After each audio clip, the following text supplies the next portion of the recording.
Muy buenas tardes, queridos amigos. Llegamos a un programa más de Ética y Vida. En esta ocasión, pues, me acompaña el licenciado Gabriel Guevara, quien es licenciado en Ciencias Jurídicas con un diplomado en Bioética. Muchas gracias por estar acá con nosotros esta tarde y pues sobre todo por venir a compartir su experiencia y conocimiento en cuanto a este tema que tanto nos preocupa a nosotros, que es pues el aborto y que hay gente que lo quiere promover. Habemos mucho que estamos en defensa de la vida y pues queremos llevar a cabo pues conversatorios con diferentes personas de diferentes áreas de la sociedad y sobre todo conocimiento, en este caso pues por su conocimiento jurídico, cuáles las circunstancias en las cuales pues legalmente nos vemos envueltos en el país. Sabemos que al día de hoy nuestra Constitución defiende la vida desde la concepción. Sí, efectivamente así es. Bueno, antes que nada, el agradecimiento por permitirme estar en este programa. Sí, efectivamente, nuestra Constitución de la República actualmente defiende la vida desde el instante de la concepción. Lo que dice específicamente es que se considera persona humana, a todo ser humano desde el instante de la concepción. Entonces eso le da la oportunidad a esa persona en formación de hacer uso de esos derechos, digamos, y principalmente pues, el derecho a la vida, ¿sí? De ese surgen el resto de derechos. Actualmente, pues, se encuentra en la Asamblea esa propuesta que va en contra de esa reforma, de eso que la Constitución establece, ¿sí? Aprobar para ciertas circunstancias el aborto. Sí, entiendo que hay una presión de entidades grandes a nivel internacional, pues, que tienen interés en que en nuestro país pase esto sin qué ni para qué y sobre todo, pues, como hemos platicado en otros programas, sin ningún tipo de consulta popular, sino que va por medio de un par de diputados, independientemente del partido que representen. Y pues a mí me gustaría que conocieran desde el punto de vista jurídico cuál sería el proceso de que alguien pudiese lograr que esto llegase a pasar. Okay. Bueno, como usted dijo, actualmente hay una gran presión sobre el país por estos organismos internacionales que están enfocados en que aquí se apruebe el aborto.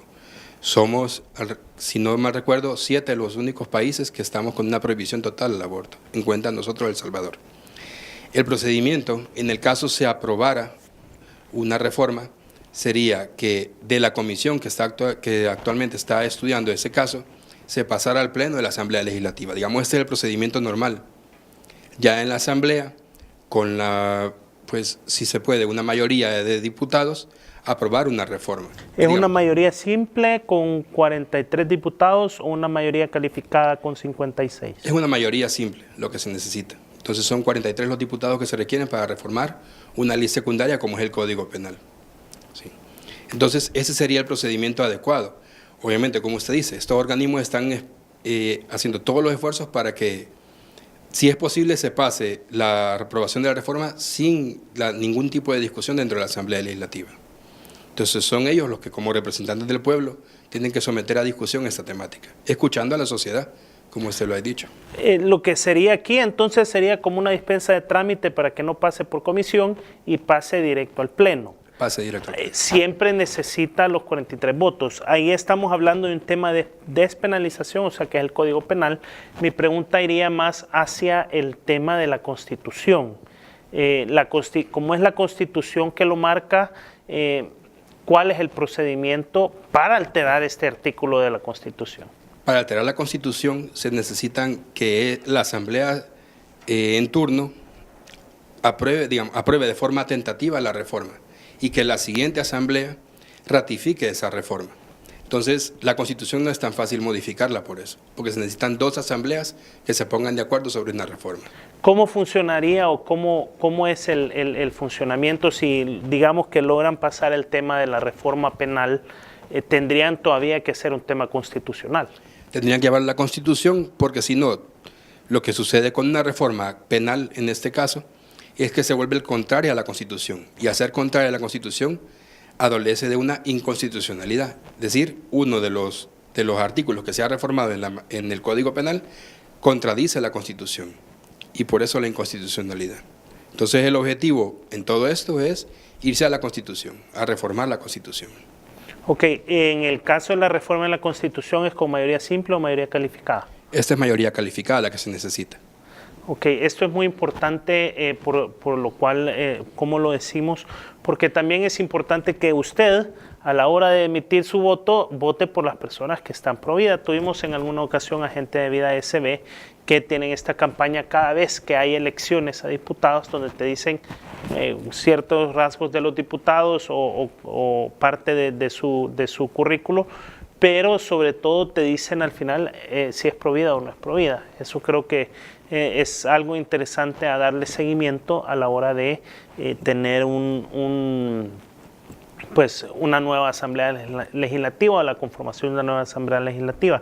En esta ocasión, pues yo creo que la asamblea legislativa entrante, pues esperamos que en su mayoría, o tenemos conocimiento que en su mayoría son pro vida, por lo cual pues nos sentimos, digamos que positivos hacia el tema, y que esto no debe suceder durante la Asamblea Legislativa que entra del 2018 al 2021.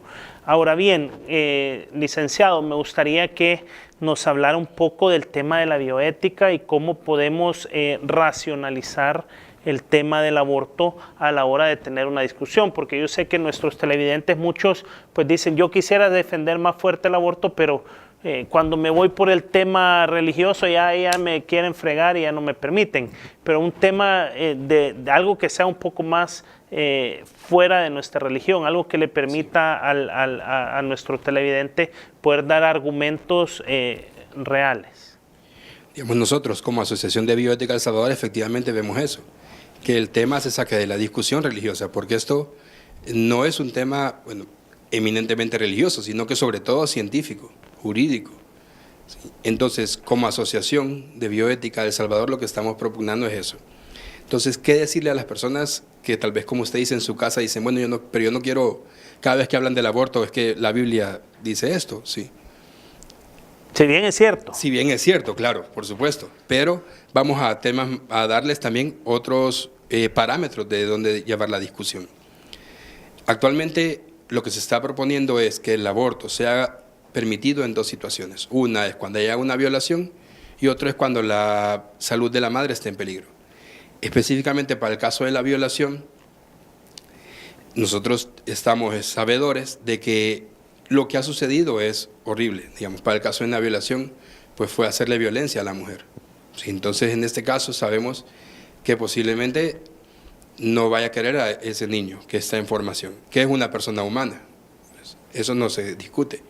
Pero, ¿por qué la respuesta ante una violación tiene que ser hacer más violencia a la mujer? Porque el aborto es causarle violencia a la mujer. Violencia no solo física, por el procedimiento a que se tiene que someter, sino que también violencia psicológica. ¿Sí? Entonces, aparte, tuvo que ser violada, y entonces, ¿qué es lo que sucede en la sociedad? Se está atacando un problema que no es la consecuencia. Digamos, la consecuencia es que producto de la violación, esta mujer quedó embarazada. ¿Sí? Entonces, al aprobar una reforma como esta, donde el aborto por violación sea permitido, lo que se está diciendo es, miren, no culpemos de esto al violador, sino que culpemos al niño que está por nacer, que es otra víctima más. El derecho penal va enfocado a distinguir dos situaciones. Una, la víctima, y otro, el que comete el delito. El niño no ha cometido ningún delito, porque lo estamos sentenciando a una muerte, sin haber sido vencido en juicio, como dice nuestra legislación. Entonces, estamos atacando un problema, ¿sí? Pero ¿cuál es el verdadero problema? El violador, ¿sí? Que al haber aprobado el aborto, lo que va a hacer es, bueno, yo violo a una niña o a una adolescente, ella se somete a un aborto y entonces se puede seguir repitiendo el ciclo, ¿sí? Porque fue abortado ese niño y ya estuvo, se acabó el problema. Eso es muy cobarde, podría yo decir, ¿sí? Porque no se está atacando verdaderamente el problema. El problema es la educación en el país, ¿sí?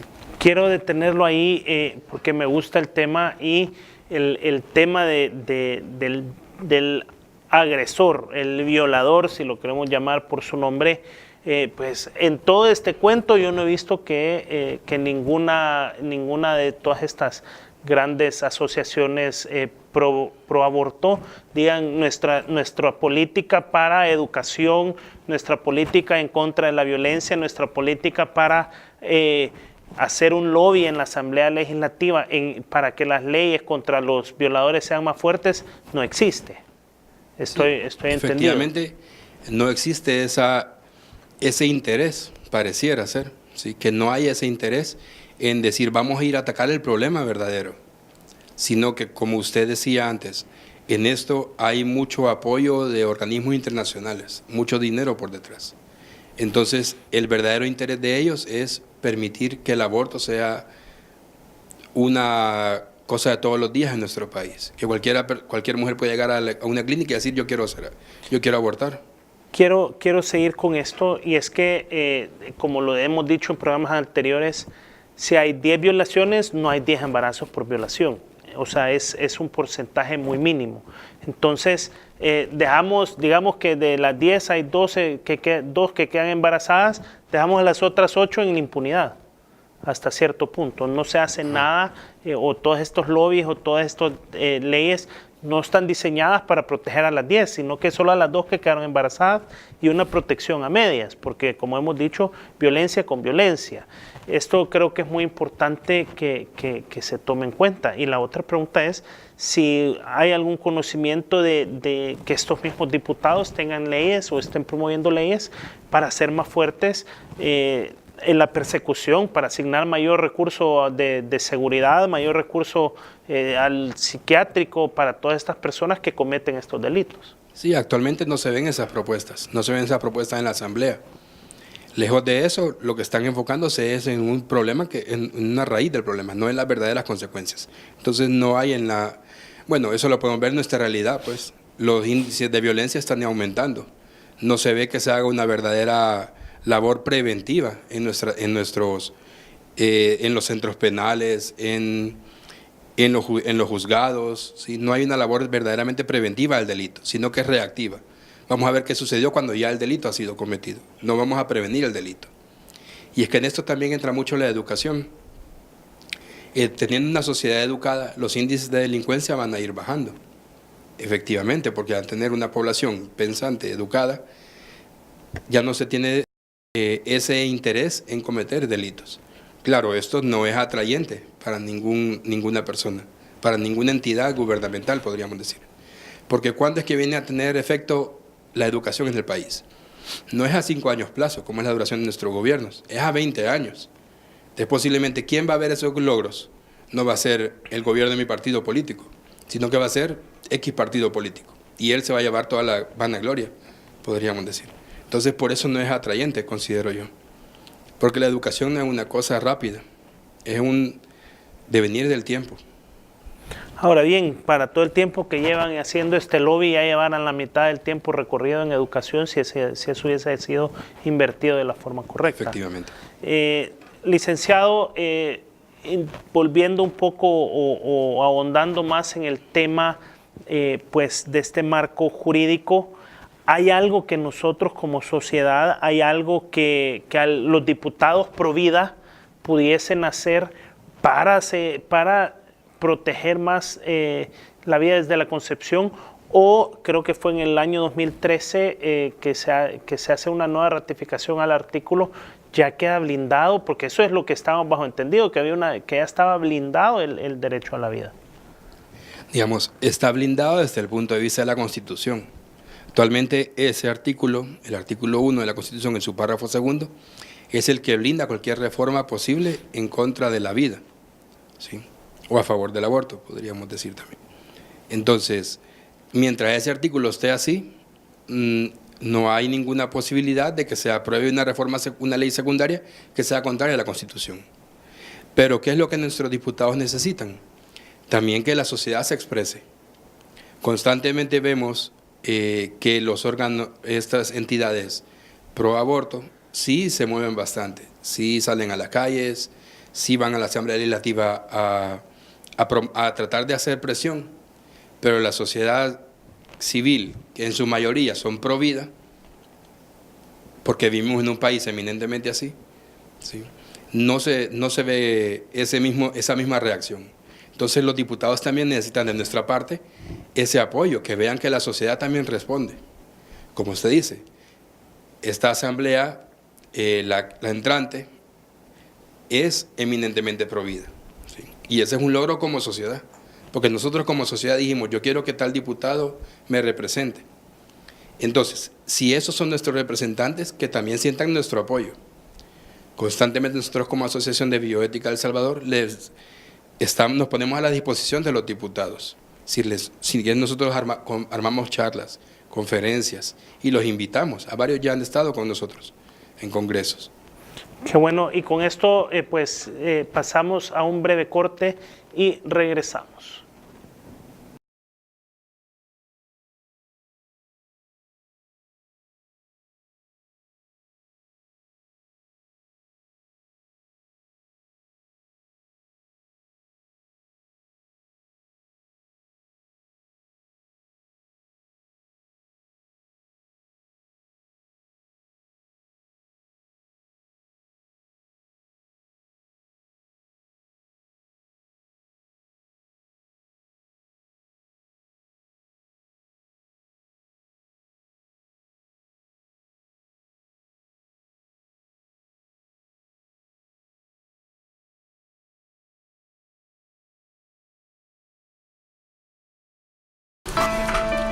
Siempre está de tu lado.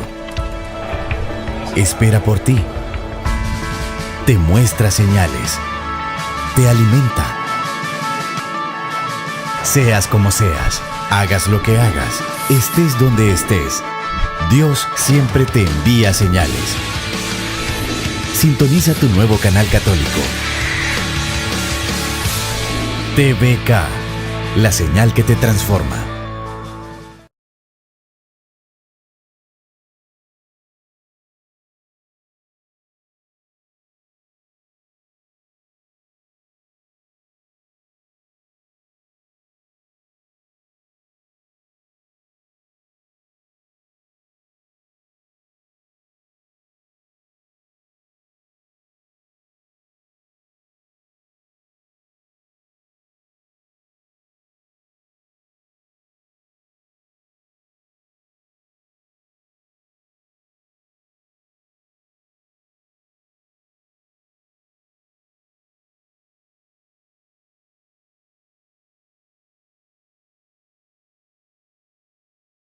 Seguimos con la segunda parte de nuestro programa Ética y Vida y como mencionamos al inicio nos acompaña el licenciado Gabriel Guevara, quien es licenciado en Ciencias Jurídicas con diplomado en Bioética y miembro de la Junta Directiva de la Asociación de Bioética de El Salvador. Efectivamente. Bueno, seguimos pues un poco con esta charla que hemos traído desde un punto de vista más jurídico y me gustaría pues que nos comentara un poco en su experiencia como miembro de la Asociación de Bioética el apoyo que están dispuestos a brindar al diputado del partido que sea que desee pues conocer un poco más de la defensa de la vida de un punto de vista tanto jurídico como ético. Bueno, como ya comentaba, la Asociación de Bioética El Salvador tiene como principal fin la formación, ¿sí? La preparación, la formación, la estructuración de cursos, congresos. Entonces, constantemente, pues estamos realizándolos y en ellos hemos invitado a varios diputados. ¿Sí? Muchos han aceptado nuestra invitación y nosotros, otra de las características de la asociación es que es apolítica. Nosotros no somos ni derecha, ni izquierda, ni centro. ¿Sí? Nosotros, cualquier diputado que esté interesado en recibir nuestra formación, nuestra preparación científica, jurídica, pues con gusto le abrimos nuestras puertas. Constantemente nosotros estamos poniéndonos a disposición de la Asamblea Legislativa para que poder, y aún así, asistir a los congresos, a la propia Asamblea, ¿sí? Si quieren ellos el apoyo técnico que la asociación brinda, pues participar en la comisión como invitados. ¿Sí? Entonces nosotros estamos con las puertas abiertas para que cualquier diputado de cualquier ideología pueda estar asistir a nuestras conferencias. Eso creo que es bueno y si algún diputado pues nos está viendo, pues que tome nota y pueda contactar a la Asociación de Bioética de El Salvador para conocer un poco más del por qué es tan importante la defensa de la vida desde su concepción hasta su muerte natural. Porque también conocemos que hay alguno que otro diputado que anda con la propuesta de la pena de muerte. Yo no sé si del punto de vista jurídico hay algo que decir sobre esto, donde, o sea, el Código Penal estoy asumiendo que prohíbe la pena de muerte y no sé cómo está el punto de vista constitucional. Pues básicamente existe lo mismo que para el caso del aborto. Es una prohibición total la que existe, porque el artículo 1 de la Constitución dice que se considera persona desde el instante de la concepción. Entonces, si nos vamos a eso, el Código Penal prohíbe totalmente la pena de muerte, porque también se considera como persona. Pues puede haber cometido un delito muy grave, pero no por eso deja de ser persona, no por eso merece todas las garantías constitucionales, el respeto de sus derechos. En caso de un delincuente, pues a ser oído y vencido en juicio. Entonces la pena de muerte está prohibida porque sería atentar contra la vida. Como asociación, como ABIOES, Asociación de Bioética El Salvador, nosotros defendemos la vida desde el instante de la concepción, como usted dijo, hasta su muerte natural, porque es una vida, es un derecho de toda persona. ¿Se puede decir entonces que la pena de muerte es un asesinato? Sí, vendría a ser un asesinato, vendría a ser violentarle el principal derecho que una persona tiene, quitarle su vida. Ok, entonces, éticamente, a la gente que ha cometido delitos debe de pagar su pena en cárcel. Sí, en cárcel. Y es que la cárcel también, no solo pensémoslo como ir a estar recluido, sino que la cárcel debería servir también como un medio de reformar a esta persona, de brindarle la ayuda necesaria para hacer que se vuelva una persona útil a la sociedad. Y pues ahí sí hay que abonando un poco, esta es otra de nuestras deficiencias, que nuestro sistema penitenciario está escaso de un programa fuerte de reinserción, o que la reinserción siempre es mínima. Vemos esfuerzos, vi hace poco que había unos reos en fase de confianza que estaban ayudando, creo que unos limpiaron playas, otros en reconstrucción de escuelas, y eso es lo que realmente reforma a las personas. Sí, efectivamente, eso es lo que principalmente reforma a las personas, y además ellos también empiezan a adquirir esa conciencia de ser útiles a la sociedad, que es lo que se busca, ¿sí? Que quizás en algún momento pudo haber sido un delincuente, cometer un delito gravísimo, pero al volverlo útil, al hacer programas como este, por ejemplo, limpieza de playa, reconstrucción de escuelas, limpieza de calles, se vuelven ellos útiles a la sociedad, se sienten que pueden seguir funcionando en nuestra sociedad. Y es que nuestra sociedad está avanzada en principios.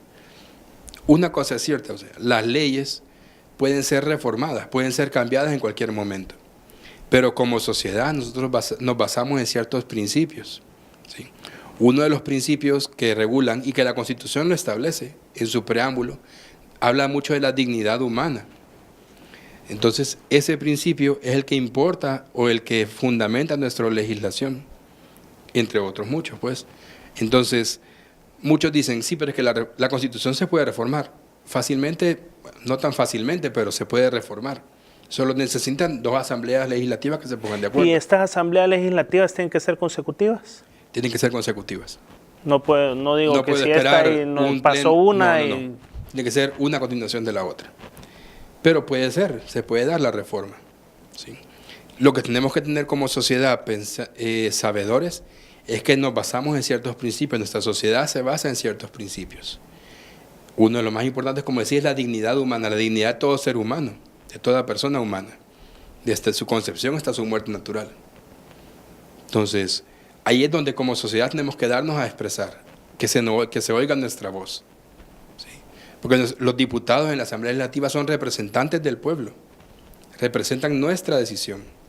Si nuestra decisión como personas es defender la vida desde el instante de la concepción hasta su muerte natural y evitar así cuestiones como el aborto o la pena de muerte, ellos no tienen nada más que hacer que oír nuestra opinión y actuar en consecuencia. Es un mandato que nosotros le damos, ¿sí? Si yo lo nombro a usted un apoderado mío, usted no puede hacer otra cosa más que lo que yo le indique. Esos son los diputados para nosotros, son nuestros representantes, nuestros apoderados, podríamos decir.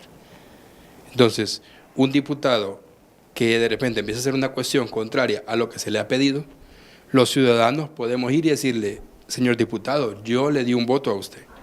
Entonces ese voto lo obliga a usted a cumplir lo que yo le diga, ¿sí? Y eso es una cosa que como sociedad quizás hemos dejado de lado. Y se nos olvida que al final son nuestros representantes y también pues hasta como usted dice, nosotros como sociedad los dejamos hacer lo que quieran, porque no exigimos ese derecho, no ponemos ese alto, ni nos pronunciamos de alguna u otra forma. Creo yo que ya para ir llegando a la parte final de nuestro programa, pues debemos de recapitular un poco lo que hemos aquí platicado el día de hoy. Y es que de un punto de vista jurídico no se puede con una sola asamblea legislativa reformar la Constitución para cambiar el Código Penal artículo, también y el artículo constitucional. No lo puede hacer una sola asamblea legislativa. La Constitución no. Se permite 2 asambleas. Así es. Y luego, lo cual, pues, primero Dios nos permitirá que gocemos de 6 años sin mayor guerra, digámoslo así, en la defensa de la vida. También, pues, hablamos de principios de dignidad que están en la Constitución. Sí, están en la Constitución y debemos hacerlos valer. Entonces, en las causales del aborto que se están proponiendo, no olvidar eso, ¿sí? Que la dignidad humana no solo el niño por nacer, que es una persona y como tal sujeto de derechos, principalmente el derecho a la vida, como he dicho, sino también la dignidad de la madre, porque someterla a una situación donde se tiene que ser abortado el producto, la concepción, ¿sí? Es someterla a una violencia, ¿sí? Violencia psicológica, sobre todo. Y entonces en la otra causal, que también veíamos, que no solo es por violación, sino que cuando la vida de la madre está en peligro, la ciencia médica ha avanzado bastante, ¿sí? Las situaciones en las cuales hay un verdadero peligro para la madre son bien escasas. Los protocolos médicos en los hospitales están hechos para responder ante esas daños a la salud que pueda tener la madre, ¿sí? Se tiene la ciencia médica a la par, que puede responder. Entonces, esas emergencias obstétricas, como dicen, son bien escasas. Claro, lo que pasa es que estos organismos pro aborto lo que hacen es magnificar los números, ¿sí? Hablábamos de 17 mujeres, ¿sí? Pero esas 17 mujeres con respecto a la realidad nacional, ¿cuántos representarán en nuestro país? ¿Qué porcentaje de enfermedades o de daños obstétricos podrán ser? ¿Sí? Han de ser mínimos. Y entiendo que todavía si uno se va un poquito más adentro de estos 17 casos de muertes que se dieron en el año 2016, porque no hay registros, 2017 aún, no todos, o sea, sí es posparto, sí, pero han habido cuestiones como infecciones por una cesárea mal suturada, y eso ya no es un tema del bebé, no es un tema del embarazo, es un tema por así decirlo, o de una malpraxis o de un mal cuido de la persona de su herida, por así decirlo. Entonces, es más un tema, volvemos al principio de educación. Y también un poco de información, porque hay una desinformación con respecto a esto. Y es que muchas veces lo que se deja ver como que fue un aborto, cuando en realidad es que fue un homicidio, ¿sí? El delito cambia la tipificación, decimos en derecho, el delito. O sea, ya no es un aborto, sino que un homicidio. Prueba de esto son los estudios que hizo Medicina Legal de muchos de estos niños que fueron, entre comillas, abortados. Todos tenían muestras de que habían respirado, de que habían sido estrangulados, ¿sí? Son imágenes horrorosas, ¿sí? Pero conviene que se sepa para que se vea que hay mucha desinformación con respecto a esto. Entonces, cuando ya el niño ha respirado, significa que ha nacido. Entonces ahí cambia el delito, porque después del parto lo que se conoce como un homicidio. Entonces muchas veces veíamos en páginas web de organismos internacionales, en El Salvador se pena con aborto con 30 años de prisión, lo cual es mentira. Si el delito por aborto tiene máximo 8 años de prisión, el homicidio sí tiene 30 años de prisión. Entonces hay mucha desinformación y nuestra sociedad, la persona que tal vez nos está viendo, dice que aquí en el país son 30 años por abortar, y es mentira, son 8 años. Lo que pasa es que todas estas mujeres fueron sentenciadas por homicidio. Porque fueron postparto, sí, y ya habían entiendo, nacido los niños. también había un niño que había tragado heces, Sí. diferentes tipos de situaciones. Pero bueno, se nos acaba el tiempo. Muchísimas gracias, licenciado, por estar acá con nosotros. Gracias a ustedes por dejarnos entrar a sus hogares y pues finalmente les recordamos que la misericordia de Dios es infinita, y si usted por algún motivo pues cometió un aborto o algo, sepa que Dios la perdona. Así es que con esto terminamos un programa más. Muy buenas tardes.